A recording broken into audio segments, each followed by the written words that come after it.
So this chat and the others, in addition to some of the, or all of the performances previously recorded, will of course be available online until the 31st of July. And you can watch those. Of course, we know that the National Jazz Festival Makhanda, sponsored by Standard Bank, also includes the Standard Bank National Youth Jazz Festival. And this conversation is aimed at those students and the fans of the music who would normally have gathered at the festival in a live setting to have workshops with some of the lead artists who are on the program. And today we've got two of those lead artists, two great members of the South African jazz scene, and distinctly different eras they come from, of course. We've got trumpeter, composer, band leader, and one of the revered elders of the music, true icon of South African jazz, the one and only Feya Faku. Welcome, Feya. Nice to have you here. And also joining us is guitarist Keenan Ahrends, who's one of the lead youngsters among the music scene today in South Africa as well. So welcome to you, Keenan. Great. So this chat is mostly going to focus on your performances, which are streaming online at the moment at the festival. And those performances were recorded in Switzerland. You've had an amazing time, surely, I believe, over several months, both of you in Switzerland. And we're going to reflect a little bit on that experience, the collaborations that happened, and the music that flowed from that. And two of those concerts, as I said, available online at the moment: the Feya Faku Sextet and the Keenan Ahrends trio with two guests from Switzerland. So let's start with you, Feya. You, I believe, went to Basel, Switzerland. Switzerland, Pro Helvetia is the Swiss Arts Council, and they've been great supporters of South African jazz and fostering this cross-national, cross-cultural musical exchanges and sharing for many years now. And once again, you've gone back there. You've spent a number of months there. Can you just reflect briefly on your time there this year?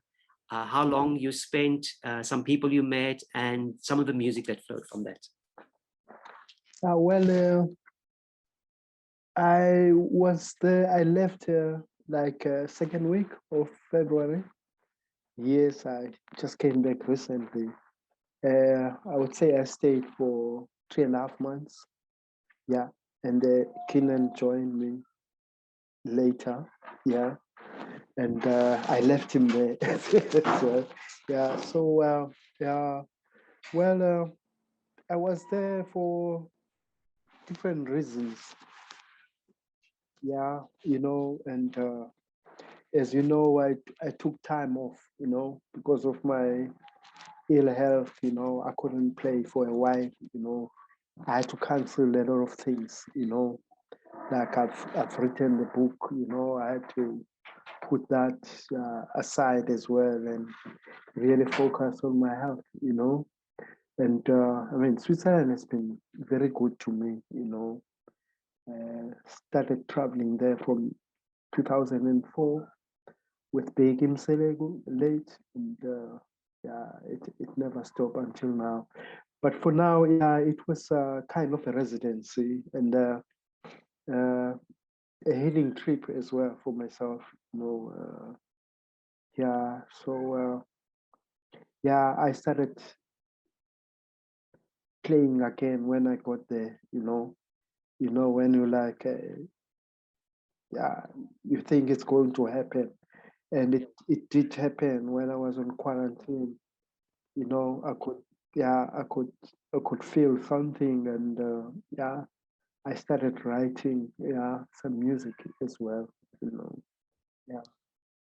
Years now exactly since we last gathered in Makhanda, and you were you were scheduled to play. Unfortunately, you couldn't do that, but you joined us nonetheless, and it was wonderful to see you. But at the same time, I think we were all concerned for your health, and but it's absolutely great to have you back, to have you play again, and I'm sure that we all applaud this moment to have you back, really. So can you just, again, just briefly, the music itself, what principally happened in terms of new music that may have developed between yourself and the people that you played with there?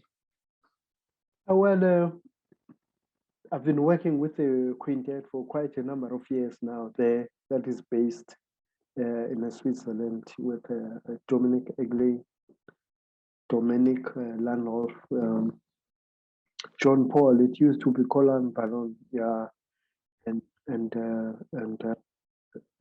Fabian Gisler, yeah, on bass. Yeah, we recorded like 2 albums, yeah, and then of course there was another configuration, another band with the great Makhanda Choko and the late Andy Shearer. Yeah, I don't know if that's still there. Andy just left us recently. He passed on. Yeah, and yeah, we left now with Makhaya, Stefan. Yeah, Andre we played with Andre last time. Yeah. The last time we were there, we played with Andre. Yeah. So the material I was working on, I was thinking in terms of the band, yeah, but mostly it was just about my my prayer, for good health, yeah. That's yeah, that's what the music was about, yeah. Keenan, this must have been such an experience for you. You spent just short of 3 months in Switzerland. This trip was delayed from last year. You originally had to go last year, and fortunately it happened again for you this time. The experience, firstly, with the Swiss musicians, and then working for and being able to spend such a nice block of time with Feya. What did that all mean to you? So I mean, this year, last year we were supposed to do a tour just with the trio, which is Romy Brataseth and Spelelo Mazabuko. And this year we tied the tour into the Provetia artist residency. So firstly, it's kind of like a threefold answer for your question, because the residency by itself was quite special. I kind of, in my proposal, I wrote to network, to play with musicians there, maybe form a group, compose new material, and to use the time to practice and reflect. So I managed to accomplish those things, even though, the easiest way for musicians to meet is through jam sessions. But I managed to meet some musicians and set up sessions to jam. And then, at the beginning, after my quarantine, which was 10 days just indoors, I went straight into, hanging with Feya. And then also we rehearsed, and our performances were quite soon afterwards. So we did 4 performances, one in a trio setting with Fabian, Feya and me. And then we also did, those performances were also recorded. So we did the extra day of recording to touch up on some things. And I mean, I've played with Feya maybe since like 2018. 18, yeah. And it was also in a quintet setting with Bokani, Ayanda, Shano and Tlantla, me and Feya. So I have a bit of idea of Feya's music just through listening to it and seeing it live over the years. So for one, it's a bit of an honor and a privilege to play with Feya, because he's one of our South African forefathers, our current forefathers. No.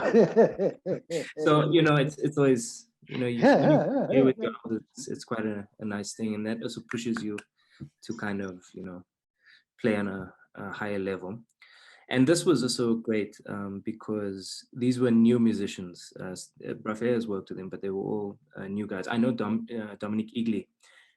We jammed once or twice, But it was quite a cool experience, especially when guitar and piano, the piano player, Jean-Paul Brodbeck, he was a very nice piano player. So it was challenging to play this music. Some of it I knew, some of it I didn't, in a setting with new people, but that also kind of pushes you to play on a I don't know, higher level, and exactly, and try to also do the music justice, because um, trying to give that South African flavor, so that me and Brafea may be more used to, and then also feeling the experience of actually Europeans playing the music, and for me, it was really great.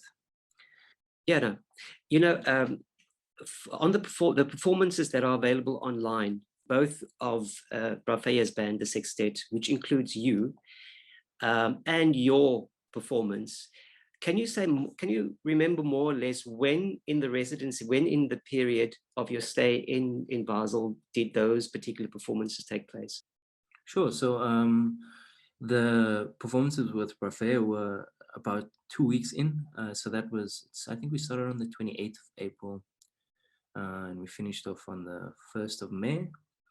And then for my tour and the performances, it was like I said, trio with Spelelo and Romy, and they arrived at quarantine, and during this period I wrote new compositions. So some of them long form compositions and some of them shorts. I tried to actually experiment with long form composition. So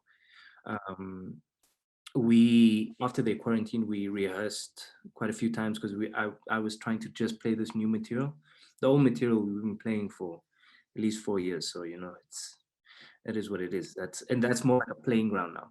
So we rehearsed, and then we had our first performance at the Jazz Werkstatt in Bern, which is quite a great festival that's involved with a lot of South African musicians like Tandy Muli, Shane Cooper, Puma Levine.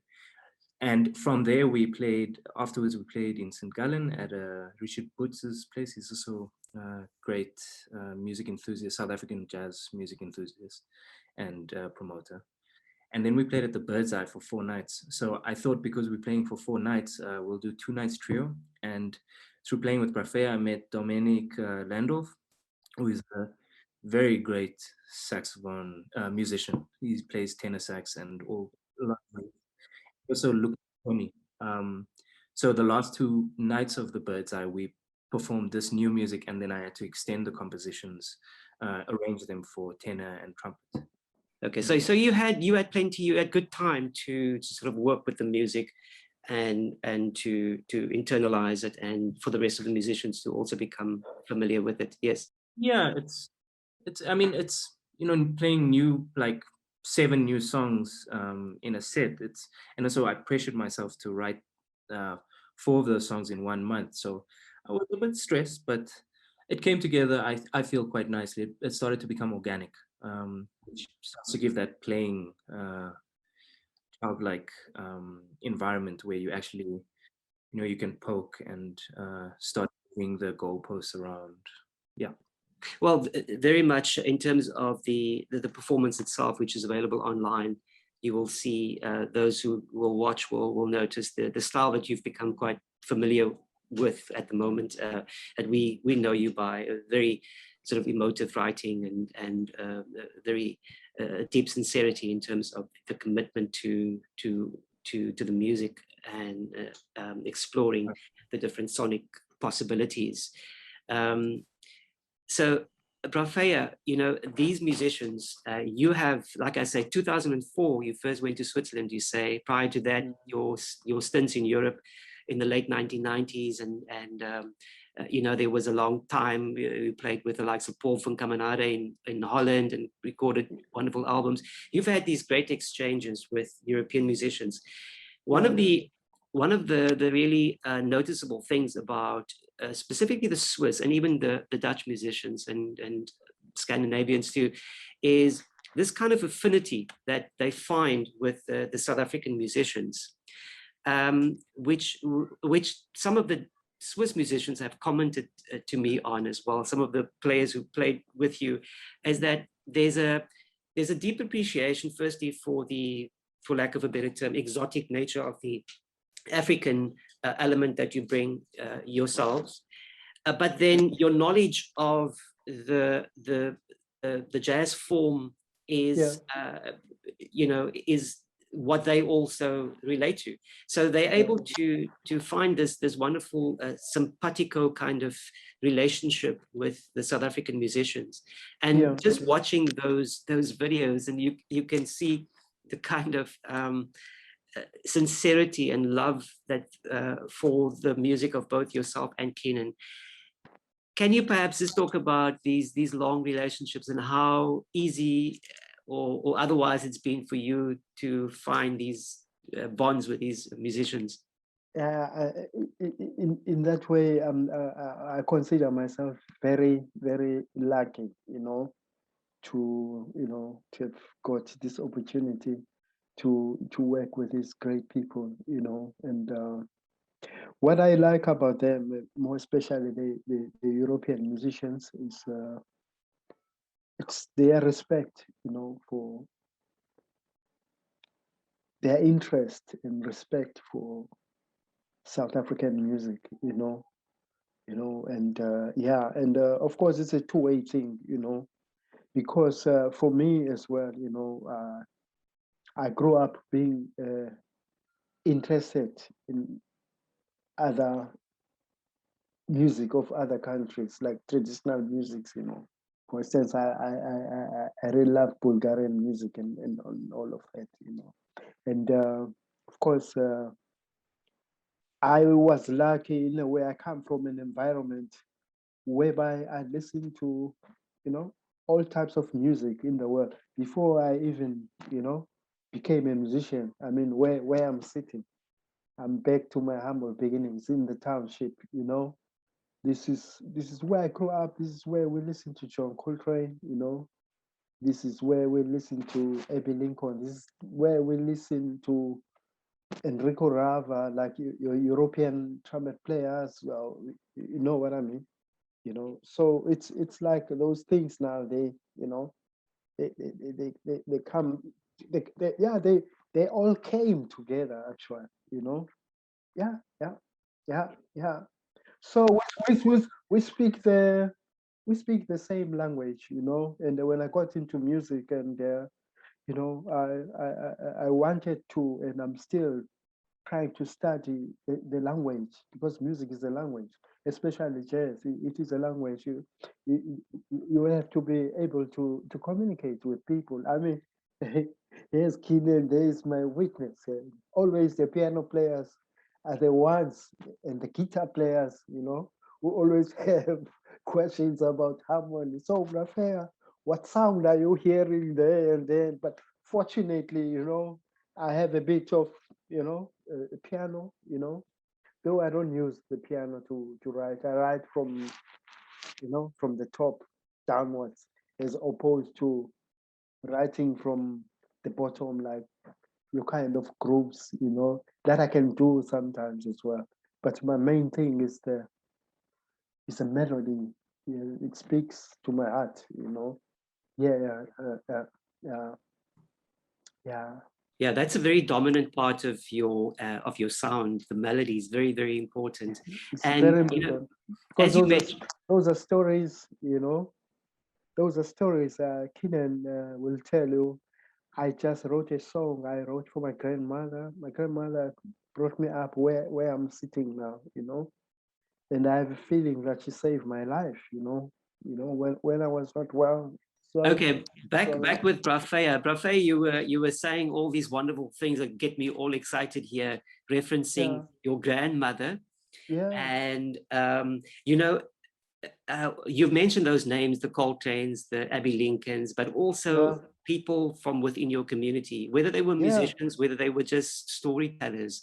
Yeah.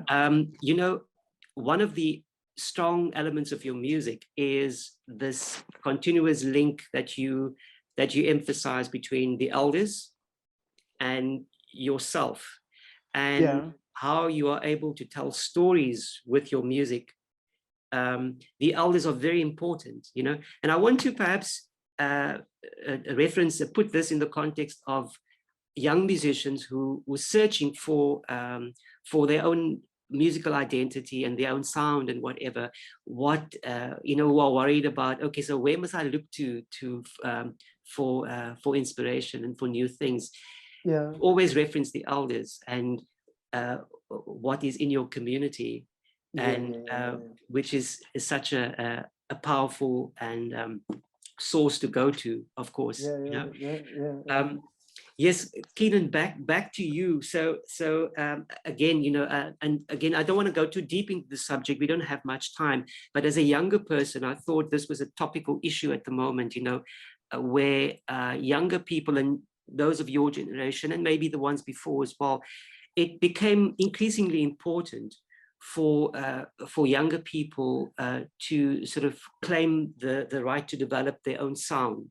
This thing about, I must have my own sound, and there are all manner of responses to that. And without getting into too much detail, is this something that is at the forefront of your thoughts still as do you see yourself still as a developing musician? You've been certainly as a professional musician going for the last 10 years already.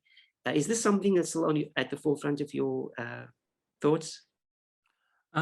Yes, I will first, very important, I would say I'm very much still a developing musician. There's a wealth of music, knowledge, experience, feelings that I still have to absorb, and I don't think I will be a master in any way.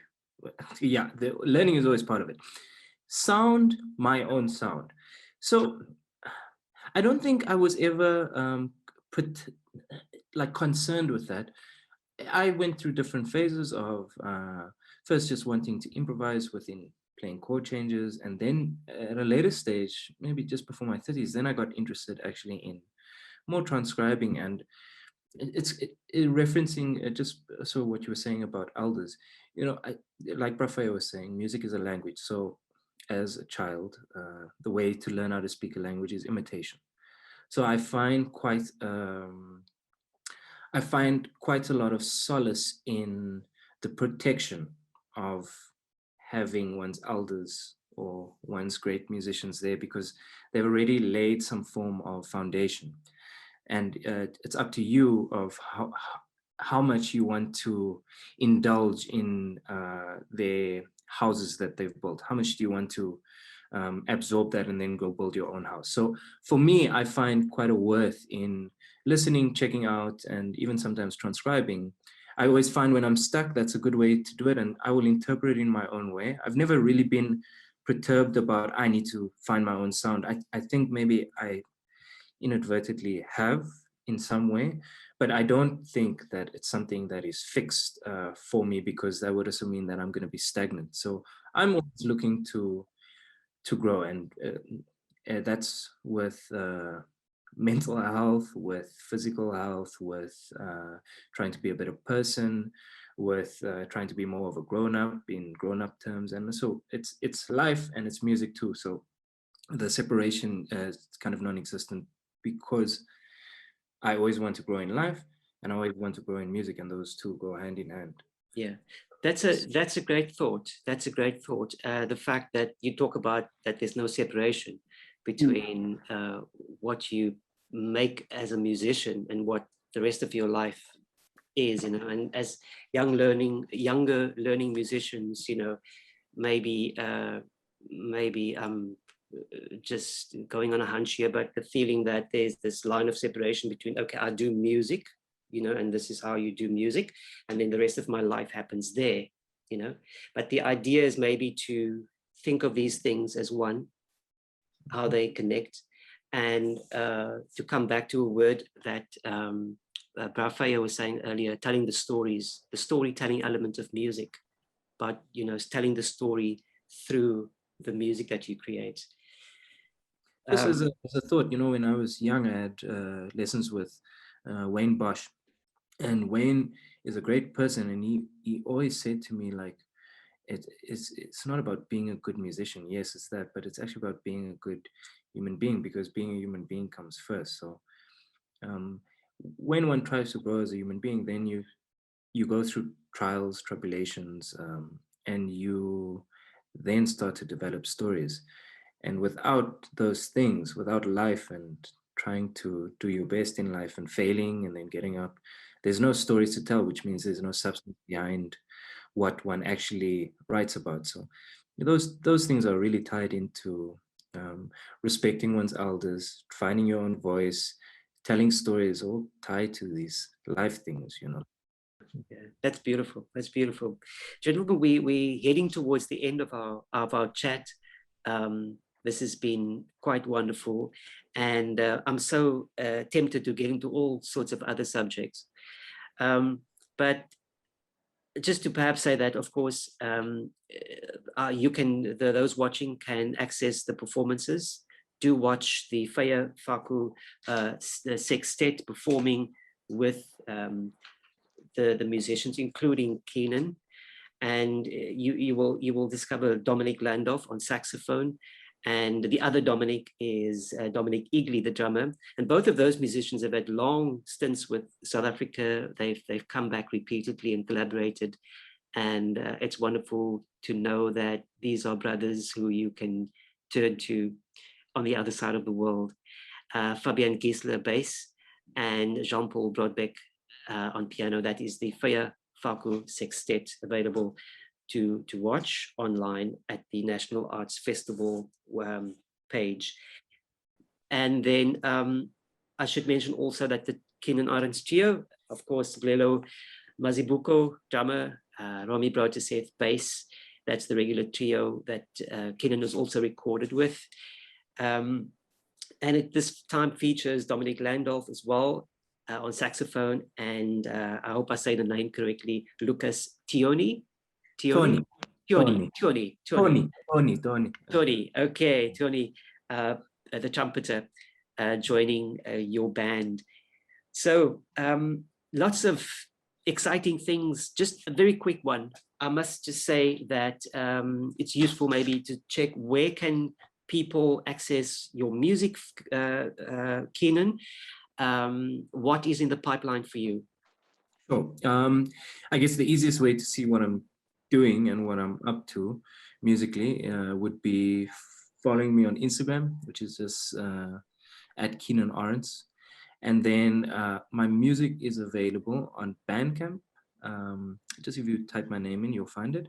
Also on Spotify, Apple Music, or online platforms. Bandcamp, all the online platforms. The beauty of Bandcamp is one actually supports an artist, so that's great. Of course. And then, of course, you also have a website. I do, yes. Just www.keenanahrends.co.za. Yeah. In pipeline, we did record audio recording of the performances at two of the performances at the Bird's Eye. So I need to revisit it orally, but the feeling that I got was that it sounded quite nice. So I'm maybe releasing that in the near future. Okay, fantastic. Feya, I've just to say that a very important moment happened about 2 years ago when Feya released this songbook. I can just point it at the camera there, this songbook, which is an important moment in the history of the music in South Africa. There are very few songbooks of South African music. And Feya, you mentioned that you're working on a second book, which has been put on hold. But this book contains numerous of your compositions. And it's one book that should really be in the possession of any young learning musician, not only in South Africa, but worldwide.